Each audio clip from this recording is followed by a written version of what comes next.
Assalamualaikum warahmatullahi wabarakatuh. Welcomes and greetings. Baik sobat semua, jumpa lagi dengan Mr. Bro. Dan kali ini Mr. Bro akan membahas tentang simple past tense.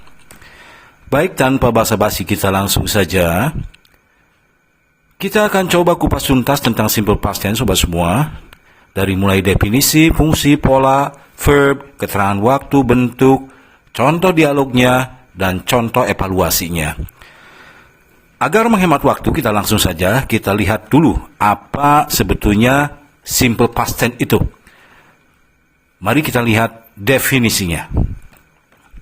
Simple past tense adalah suatu bentuk tense yang menggambarkan suatu kejadian yang terjadi pada suatu spesifik waktu di masa lampau.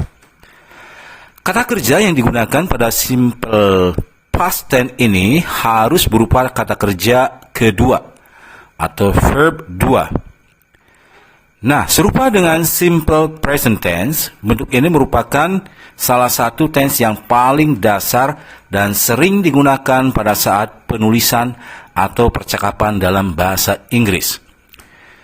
Baik, kita simpulkan dari definisi ini, kita bisa mengetahui bahwa simple past itu adalah yang pertama, termasuk tenses yang paling sering digunakan sebanding dengan simple present tense.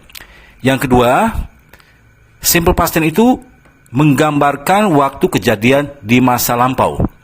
Dan yang ketiga, simple past tense itu menggunakan verb 2 atau past sebagai kata kerja utamanya. Baik, kita lihat yang lainnya.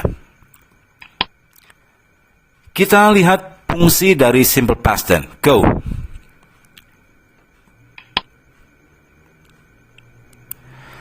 Baik, ada beberapa fungsi dari simple past tense. Kita lihat yang pertama dulu. Fungsi yang pertama dari simple past tense adalah untuk menjelaskan suatu kejadian yang terjadi pada suatu waktu pasti di masa lampau. Kita lihat contoh kalimatnya. I met my husband in 2014. Saya bertemu suami saya tahun 2014. Ini adalah waktu yang pasti di masa lampau. Contoh yang kedua, we visited Sydney for our honeymoon. Kami mengunjungi Sydney untuk bulan madu kami. Oke, walaupun tidak ada keterangan waktu di sini dari kata kerjanya yaitu visited, menunjukkan bahwa kejadian ini pasti terjadi di masa lampau. Lanjut, contoh yang ketiga. The plane did not take off that day. Pesawat itu tidak lepas landas waktu itu. Ini juga menunjukkan sebuah kejadian yang pasti terjadi di masa lalu, walaupun tidak ada keterangan waktu di sini. Dan hal ini ditandai oleh bentuk kata kerja kedua, walaupun dalam keadaan negatif ya, did not, pada kalimat ini, yang menunjukkan bahwa kalimat ini adalah kalimat simple past tense. Oke, itu fungsi yang pertama. Kita lanjut dengan fungsi yang kedua. Fungsi yang kedua untuk menjelaskan kejadian yang berlangsung dalam suatu periode di masa lampau. Ya, suatu kejadian yang berlangsung dalam satu periode di masa lampau. Kita lihat contohnya. Rose attended Harvard University for 4 years as an undergraduate. Rose kuliah di Harvard University selama 4 tahun sebagai mahasiswa S1. Ini adalah suatu kejadian yang terjadi suatu waktu di masa lampau, bahwa Rose itu kuliah di Harvard University waktu itu selama 4 tahun. Ya, oke, berarti sekarang sudah tidak berlaku lagi. Nah, begitu. Lanjut dengan contoh yang kedua. Roy lived abroad for 5 years. Roy tinggal di luar negeri selama 5 tahun. Oke. Di sini bisa dikenali sama halnya dengan contoh yang pertama dari kata kerja yang digunakan, yaitu lived adalah verb 2, dan ini menandakan bahwa tinggalnya Roy di luar negeri itu sudah berlangsung di masa lalu dan tidak berlaku lagi saat ini. Oke, dan contoh yang terakhir, she plays a lot of piano when she was younger. Dia bermain banyak piano ketika dia muda. Nah, di sini memang tidak ada keterangan waktu, sama halnya dengan contoh kalimat yang sebelumnya. Namun dari kata kerja yang digunakan yaitu play dari sini, ini menandakan bahwa hal ini merupakan kejadian yang terjadi suatu waktu di masa lampau. Oke, itu fungsi yang kedua, sob. Lanjut dengan fungsi yang ketiga. Fungsi yang ketiga yaitu untuk menunjukkan suatu kebiasaan atau aksi yang dilakukan berulang kali pada masa lampau. Kita lihat contohnya. Alex swam a lot while he was on holiday. Alex sering berenang ketika dia sedang berlibur. Oke. Nah, berenangnya di sini adalah semua kebiasaan yang berulang di masa lampau. Dan sekarang sudah tidak berlaku lagi. Ya, waktu itu, gitu ya. Alex itu sering sekali berenang kalau dia liburan. Oke, ya. Baik, contoh yang kedua. When I lived in Tokyo, I always walks a mile to my school every day. Sekilas keterangan waktunya everyday kayak simple present, ya. Namun simple past juga mungkin, ya, seperti dijelaskan dalam fungsi yang ketiga dari simple past ini, yaitu kebiasaan yang berulang di masa lalu, ya. Jadi, ketika aku di Tokyo, aku selalu berjalan 1 mil ke sekolah setiap hari. Oke. Nah, ini berlangsung di masa lampau dan sekarang sudah tidak berlaku lagi. Baik, contoh yang terakhir dari fungsi yang ketiga. His boyfriends went to visit her every summer break until they broke up. Baik, dari sini kita bisa menyimpulkan bahwa waktu itu, ya, pacarnya itu mengunjunginya setiap musim panas, ya, sampai mereka putus. Oke, ini benar-benar menjelaskan kejadian di masa lalu, ya. Dari keterangan waktunya every summer break, ya, itu menunjukkan sebuah perbuatan yang berulang-ulang di masa lalu. Kita lihat fungsi yang berikut dari simple past tense, yang keempat. Fungsi yang keempat adalah untuk mengungkapkan persepsi diri atau emosi yang dirasakan pada masa lampau, ya. Oke, ya, persepsi diri dan emosi yang dirasakan pada masa lampau. Baik, kita lihat contohnya. Reese always knew that she wanted to be a lawyer. Reese selalu tahu bahwa dia ingin menjadi seorang pengacara. Oke, ya. Ini rasa, gitu ya. Ini rasa atau emosi yang terjadi pada Reese di masa lampau. Bahwa dia itu ingin menjadi seorang pengacara. Ya. Baik, contoh yang kedua. I was so happy during my study in New York. Oke, saya begitu bahagia selama studi saya di New York. Ya, ini juga ungkapan perasaan happy. Ya, memang kalau kita bicara tentang ungkapan perasaan dan emosi di masa lampau ataupun di masa sekarang, kalimat yang paling logik digunakan adalah kalimat nominal, ya. Oke, dan ini adalah contoh kalimat nominal dalam simple past tense, ya, menggunakan to be. I was so happy during my study in New York. Oke, dan yang terakhir, my father was so proud of me when I won the spelling bee competitions. Oke. Nah, di sini nampak bahwa ayah itu merasa begitu bangga dan kejadiannya ini adalah di masa lalu. Oke, mudah-mudahan semakin jelas. Kita lanjut lagi, sob. Dan ini adalah fungsi yang terakhir dari simple past tense. Kita lihat. Untuk menjelaskan kepunyaan atau kepemilikan pada masa lalu. Berarti kepemilikan atau kepunyaannya itu sudah tidak berlaku lagi saat ini, ya, karena ini bicara tentang masa lalu. Kita lihat contohnya. She did not have a car when she was in college. Dia tidak punya mobil ketika dia kuliah. Oke, ya, ini kepemilikan waktu itu, ya. Dia tidak punya mobil. Nah, sekarang sudah tidak berlaku lagi, ya. Mungkin sekarang mah sudah punya mobil. Oke, dan she was in college ketika dia kuliah, sudah tidak berlaku lagi. Mungkin sekarang mah sudah lulus. Oke, logikanya seperti itu. Lanjut. My family did not own a house. Keluarga saya tidak memiliki rumah. Waktu itu kita cerita tentang masa lalu, ya. Kepemilikan di masa lalu. Oke, ya. Kata have dan own itu adalah kata kerja yang menunjukkan kepemilikan.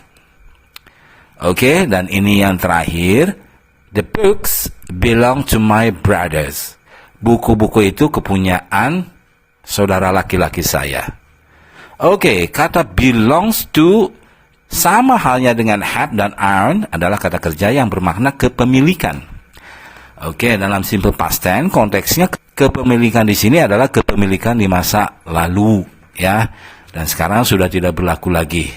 Jadi selalu begitu, ya, bicara tentang simple past tense itu finish atau selesai di masa lalu dan sekarang sudah tidak berlaku lagi. Oke, ya. Itulah bedanya dengan present, ya. Present itu bicara tentang sekarang dan berlaku sekarang.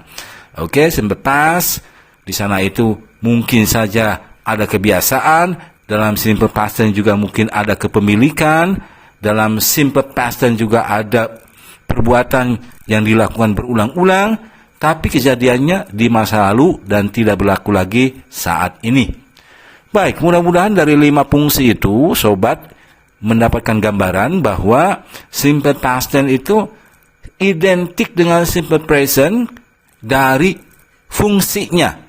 Yang membedakan hanyalah waktunya saja. Oke, kita lanjut, sob. Kita lanjutkan dengan polanya. Nah, ini bagian penting juga dari simple past tense. Biasanya kalau kita bicara tenses, maka kita akan bicara tentang pola, ya. Ini untuk membantu memudahkan pembelajar mengetahui unsur-unsur yang digunakan dalam simple past tense. Oke, kita lihat polanya. Baik, ini dia, sob. Oke, ternyata polanya dibedakan berdasarkan ini, sob. Ada kalimat nominal, ada pola untuk kalimat verbal. Oke, sebagai gambaran saja sekilas, perbedaan antara kalimat nominal dan verbal itu terdapat pada predikatnya, ya. Kalimat nominal itu menggunakan predikat utama yang non-verb atau bukan kata kerja, sedangkan kalimat verbal adalah kalimat yang predikat utamanya menggunakan kata kerja penuh. Yang perlu sobat pahami bahwa setiap kalimat dalam bahasa Inggris itu wajib memiliki kata kerja.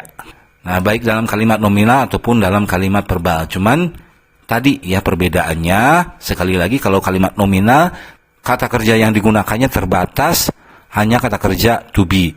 Sedangkan kalimat verbal, kata kerja yang digunakannya tidak terbatas, menggunakan kata kerja penuh yang bisa ditampilkan dalam bab 1, bab 2, bab 3, bab ing, dan bab dasar. Beda dengan kalimat nominal yang terbatas hanya menggunakan kata kerja bentuk to be. Oke, untuk lebih jelasnya kita lihat yang nominal dulu, bagaimana polanya. Ini dia. Oke, saya langsung buka saja.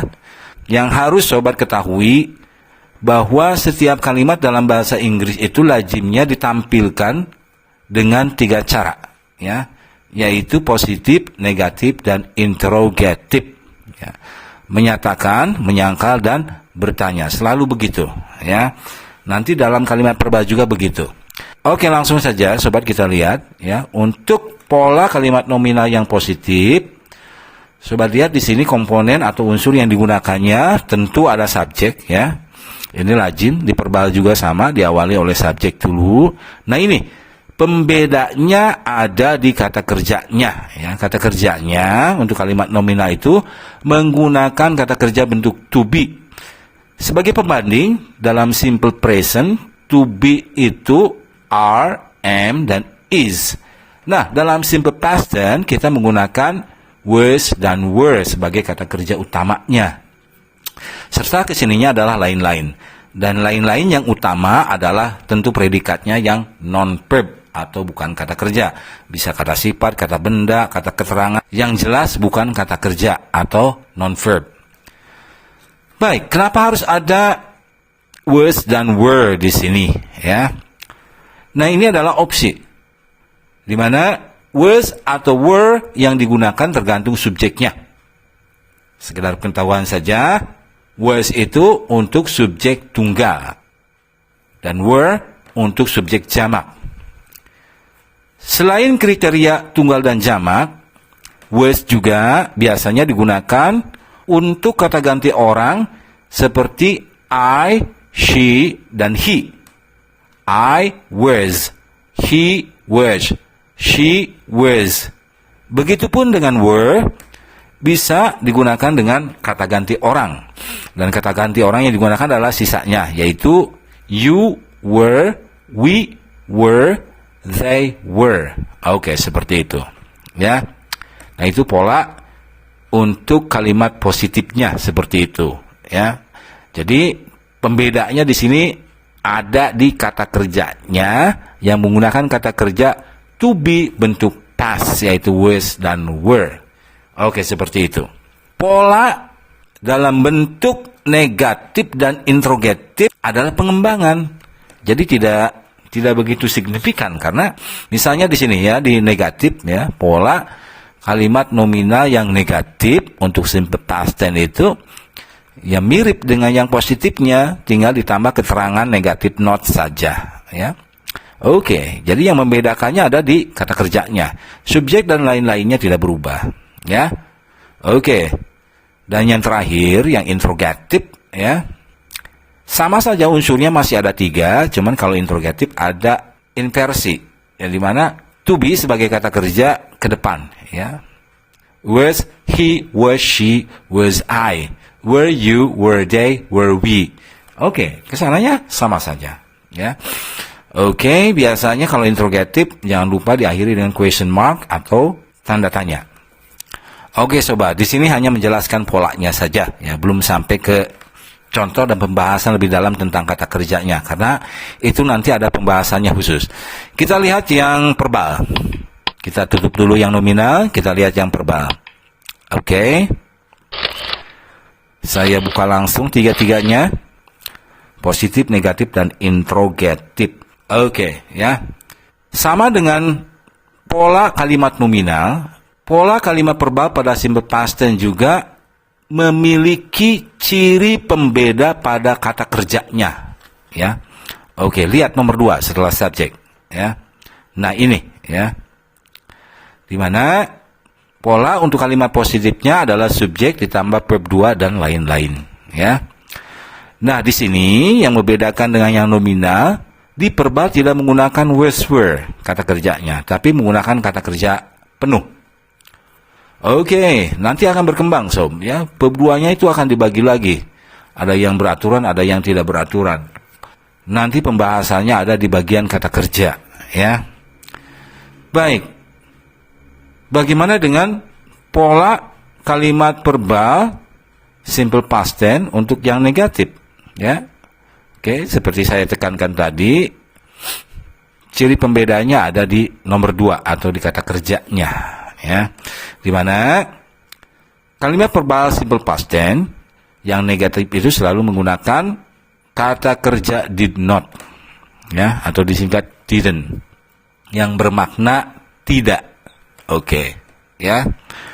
Nah, di mana did not atau didn't ini wajib diikuti oleh kata kerja bentuk dasar. Kata kerja bentuk dasar itu mirip dengan verb 1, ya. Walaupun sebetulnya beda, ya. Jadi di sini tidak lagi menggunakan verb 2, tapi menggunakan verb dasar, atau dengan kata lain, verb 2 pada saat positif itu dikembalikan ke verb dasar ketika dirubah menjadi negatif. Nah, kayak gitu. Oke, mungkin ada yang bertanya kenapa begitu? Mana dong ciri dari simple past tense-nya? Alasannya karena verb 2-nya fungsinya sudah diambil alih oleh did not atau didn't, yang mewakili verb 2 atau past tense. Oke. Dan yang terakhir, bagaimana dengan interrogatifnya? Sama dengan nominal, ada inversi atau pembalikan, ya. Kalau yang nominal was were ke depan, ini did yang ke depan. Did, subjek ditambah kata kerja bentuk dasar, sama dengan negatif. Jadi kalau did sudah masuk, ya, baik did not ataupun did saja, maka Kata kerja yang tadinya verb 2 pada saat positif harus kita rubah menjadi verb dasar, ya. Nanti ilustrasinya akan bisa dilihat saat membahas tentang bentuk-bentuk dari simple past tense, ya. Di sini Mr. Bro sesuai dengan temanya hanya memperkenalkan polanya saja, ya. Oke, tanpa membuang waktu kita lanjutkan saja.